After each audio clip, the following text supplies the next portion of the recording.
लाईटची परिस्थिती आम्हाला आमच्याकडून बिलं भरून घेतले.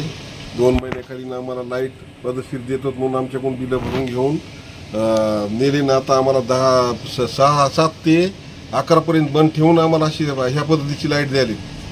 आणि पुन्हा इमर्जन्सी लोड सेटिंग म्हणून संध्याकाळी 12 वाजता, संध्याकाळी 11 वाजता अशा टाइममध्ये लाईन बंद करायची. टाइमच नाही म्हणजे संध्याकाळचा. सकाळी पुन्हा 5लाच बंद करायची. 5ला बंद करून पत्रवाल्या घराचं लेकरं झोपायला मोठाले माणसं काय त्याच्याकडे इन्व्हर्टर असतील तर जनरेटर असतील नाही तर आणखीन ते कुठे जाऊन राहतील. भर मंजुरी करणाऱ्या बायानं स्वयंपाक कसा करावा काय करावं ती एक प्रश्न अवघड झालाय. बाया कतरायल्या आता.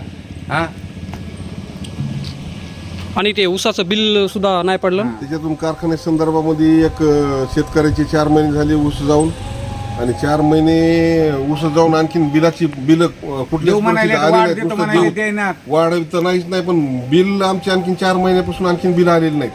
आणि शेतकऱ्याची एक शेतरस्त्याची एक प्रश्न, शेतरस्त्याचे प्रश्न नुसतं जनता दरबार घेऊन 15 महिने झाले. मेघनदीने जनता दरबार घेतला आणि त्याच्यात कलेक्टर साहेब सांगितले की 3 महिन्यात बोलून घेऊन तुमची रस्त्याची कामं करून देऊ.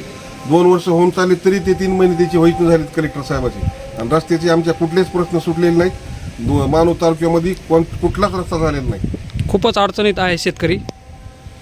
त्याच्यामधून पुन्हा तहसीलदारनं त्याच्या न्यूज दिली आम्हाला, त्याचे आदेश दिले रस्त्याचे. पण डिप्टी कलेक्टरनं तिच्यावर 1-1 लाख रुपये देऊन त्यानं पुन्हा कोर्टात पुढे भांडण ढकलून दिलं. रस्त्याची संदर्भात रस्त्याचा प्रश्न सुटायचा.